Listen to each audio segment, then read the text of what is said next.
ఆకాశవాణి ప్రాంతీయ వార్తలు చదువుతున్నది కనపర్తి రాణి. ముఖ్యాంశాలు. సార్వత్రిక ఎన్నికలను శాంతియుతంగా నిర్వహించాలని ఆంధ్రప్రదేశ్ రాష్ట ప్రధాన ఎన్నికల అధికారి ముఖేష్ కుమార్ మీనా జిల్లా ఎన్నికల అధికారులను ఆదేశించారు.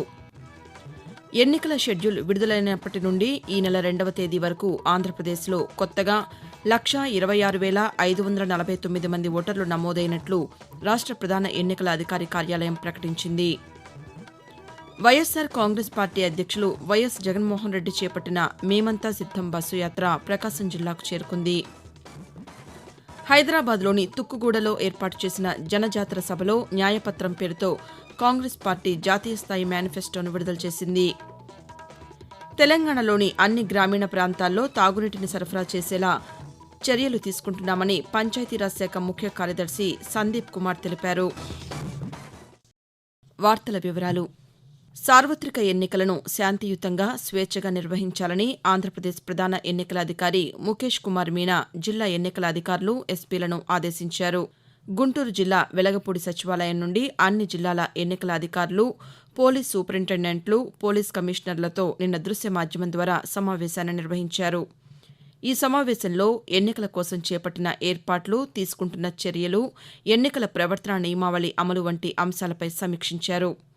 ఈ సందర్భంగా ఆయన మాట్లాడుతూ రాజకీయ పార్టీల ప్రతినిధులు ఇంటింటి ప్రచారానికై ముందస్తుగా పొందవలసిన అనుమతి విషయంలో భారత ఎన్నికల సంఘానికి ప్రతిపాదనలు పంపామని, ఈ అంశంలో తగిన వివరణ అందేలోపు ఇంటింటి ప్రచారానికి సంబంధించి ముందస్తు సమాచారాన్ని సంబంధిత అధికారులకు ఇవ్వాలని అన్ని రాజకీయ పార్టీలకు తెలియచేయాలని సూచించారు. ఎన్నికల్లో ఎటువంటి హింసకు తావు లేకుండా పటిష్టమైన భద్రతా చర్యలను చేపట్టాలని అన్నారు. అక్రమ రవాణాపై దృష్టి సారించాలని, రాష్ట్రాల సరిహద్దులు, జిల్లాల సరిహద్దుల్లో ఉండే చెక్పోస్టుల్లో నిఘా వ్యవస్థను మరింత బలోపేతం చేయాలని ముఖేష్ కుమార్ మీనా సూచించారు. ఆంధ్రప్రదేశ్లో ఎన్నికల షెడ్యూల్ విడుదలైనప్పటి నుండి ఏప్రిల్ 2వ తేదీ నాటికి కొత్తగా 1,26,549 మంది ఓటర్లుగా నమోదయ్యారని రాష్ట ప్రధాన ఎన్నికల అధికారి కార్యాలయం ప్రకటించింది.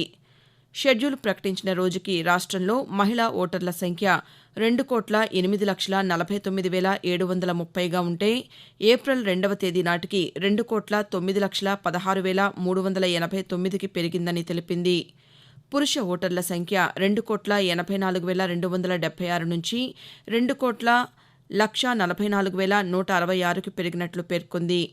నామినేషన్ల దాఖలు చివరి రోజు వరకు కొత్త ఓటర్లను చేర్చుకునే అవకాశం ఉండటంతో ఈ సంఖ్య మరింత పెరుగుతుందని ఎన్నికల సంఘం అధికారులు తెలిపారు. కొత్త ఓటర్ల నమోదుకు ఎన్నికల సంఘం అధికారులు రాష్ట్ర వ్యాప్తంగా నిర్వహిస్తున్న ఓటరు అవగాహన కార్యక్రమం సత్ఫలితాలను అందిస్తోందని, దీంతో ఈసారి ఎక్కువ సంఖ్యలో యువ ఓటర్లు నమోదవుతున్నారని అధికారులు వెల్లడించారు.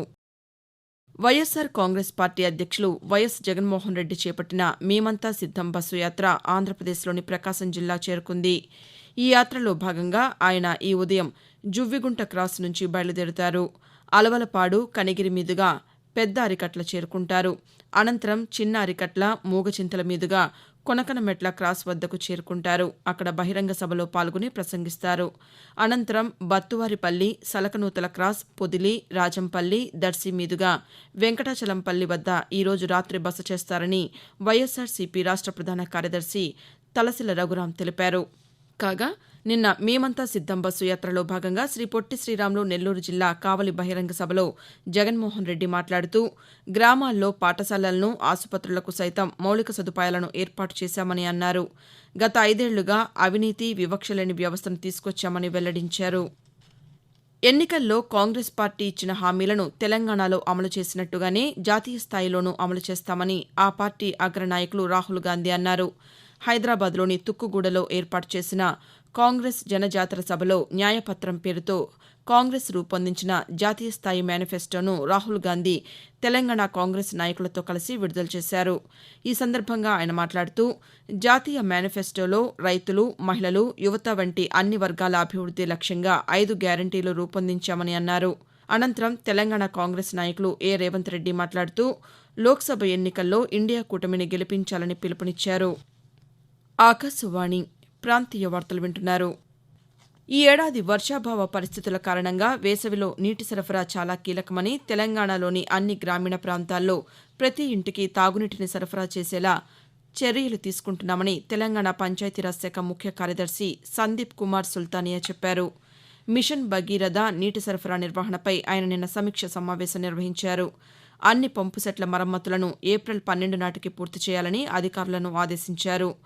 నీటి ఎద్దడి ప్రాంతాలను గుర్తించి ఆ ప్రాంతాల్లో చర్యలు చేపట్టేలా ప్రణాళికలు రూపొందించాలని వెల్లడించారు.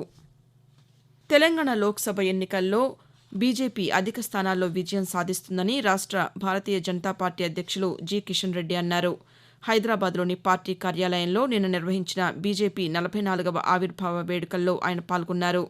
ఈ సందర్భంగా ఆయన మాట్లాడుతూ 1980 ఏప్రిల్ 6వ తేదీన అటల్ బిహారీ వాజ్పేయి, లాల్ కృష్ణ అద్వానీ గారి నేతృత్వంలో ఏర్పడిన బీజేపీ ఇప్పుడు దేశంలో అతిపెద్ద జాతీయ పార్టీగా అవతరించిందని అన్నారు. ప్రధానమంత్రి నరేంద్ర మోదీ నాయకత్వంలో 9.5 ఏళ్లుగా ప్రతి కార్యకర్త సంతోషంగా ఆత్మవిశ్వాసంతో పనిచేస్తున్నారని కిషన్ రెడ్డి పేర్కొన్నారు. లోక్సభ ఎన్నికలకు భారత రాష్ట్ర సమితి బీఆర్ఎస్ పలు పార్లమెంటు నియోజకవర్గాల పరిధిలో అసెంబ్లీ స్థానాల వారీగా ఎన్నికల సమన్వయకర్తలను నియమించింది. మల్కాజ్గిరి పార్లమెంటు నియోజకవర్గ పరిధిలో 7 స్థానాలకు, చేవెళ్ల పార్లమెంటు నియోజకవర్గ పరిధిలో 7 స్థానాలకు సమన్వయకర్తలను నియమిస్తున్నట్లు ఆ పార్టీ ఒక ప్రకటనలో వెల్లడించింది. ఈ నెల 9వ తేదీన ఉగాదిని పురస్కరించుకుని ఆంధ్రప్రదేశ్లోని పల్నాడు జిల్లా శావల్యాపురం మండలం వేల్పూరు పంచాయతీ పరిధి శివారు గ్రామమైన గంటావారిపాలెంలో వైఎస్సార్ కాంగ్రెస్ పార్టీ అధ్యక్షులు వైఎస్ జగన్మోహన్ రెడ్డి సతీ సమేతంగా ఉగాది పండుగను జరుపుకుంటారని ఆ పార్టీ వర్గాలు వెల్లడించాయి. గత రాత్రి గంటావారిపాలెం వద్ద జగన్మోహన్ రెడ్డి పర్యటనకు సంబంధించిన ఏర్పాట్లను ఆ పార్టీ నాయకులు పర్యవేక్షించారు. మేమంతా సిద్దం బస్సు యాత్ర కార్యక్రమంలో భాగంగా వినుకొండలో సమావేశం అనంతరం విటంరాజుపల్లి, శావల్యాపురం మీదుగా గంటావారిపాలెం వద్ద బస చేస్తారని పార్టీ వర్గాలు వెల్లడించాయి. ఆంధ్రప్రదేశ్ రాష్ట్ర ప్రయోజనాలే లక్ష్యంగా టీడీపీ, జనసేన, బీజేపీ కూటమిగా ఏర్పడిందని తెలుగుదేశం పార్టీ అధినేత నారా చంద్రబాబు నాయుడు తెలిపారు. పల్నాడు జిల్లా క్రోసూరులో నిన్న నిర్వహించిన ప్రజాగళం బహిరంగ సభలో ఆయన మాట్లాడుతూ రాష్ట్ర అభివృద్ది కోసం భారతీయ జనతా పార్టీతో పొత్తు కలిశామని అన్నారు. ఆంధ్రప్రదేశ్లోని నీటి ప్రాజెక్టులు పూర్తి కావాలంటే కూటమి అధికారంలోకి రావాలని తెలిపారు. దేశంలో రానున్న రోజుల్లో పూర్తిస్థాయిలో వేగవంతమైన అభివృద్దిని చేపడతామని భారతీయ జనతా పార్టీ సీనియర్ నాయకులు నరేంద్ర మోదీ తెలిపారు. రాజస్థాన్లోని పుష్కర్లో నిన్న జరిగిన బహిరంగ సభను ఉద్దేశించి ఆయన ప్రసంగించారు. 3వసారి ప్రభుత్వం ఏర్పాటు చేసిన తొలి 100 రోజుల్లోనే అవినీతి నిర్మూలనకు చర్యలు చేపడతామని తెలిపారు. రాజస్థాన్ రాష్ట్రంలోని వీరమాతల వల్ల వీర సైనికులు తయారై దేశ సేవలో నిమగ్నమయ్యారని ప్రశంసించారు. నేడు దేశంలోని మహిళలు డ్రోన్లను నడుపుతూ ఇస్రో వంటి అత్యున్నత సంస్థల్లో ప్రాజెక్టులు చేపడుతున్నారని పేర్కొన్నారు.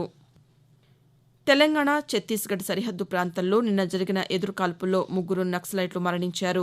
ఛత్తీస్గఢ్లోని బీజాపూర్ జిల్లా ములుగు సరిహద్దు అటవీ ప్రాంతంలో భద్రతా దళాలతో కాల్పులు జరిగినట్లు పోలీసులు తెలియజేశారు.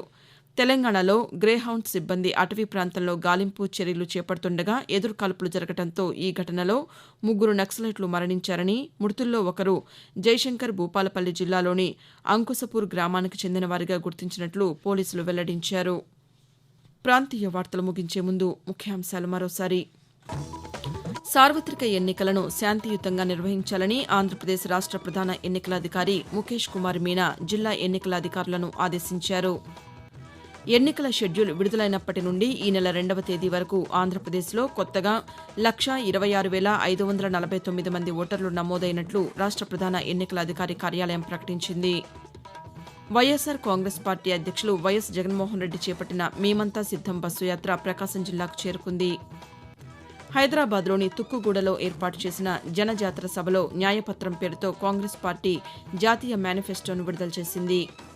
తెలంగాణలోని అన్ని గ్రామీణ ప్రాంతాల్లో తాగునీటిని సరఫరా చేసేలా చర్యలు తీసుకుంటున్నామని పంచాయతీరాజ్ శాఖ ముఖ్య కార్యదర్శి సందీప్ కుమార్ తెలిపారు. ఆకాశవాణి ప్రాంతీయ వార్తలు ఇంతటితో సమాప్తం.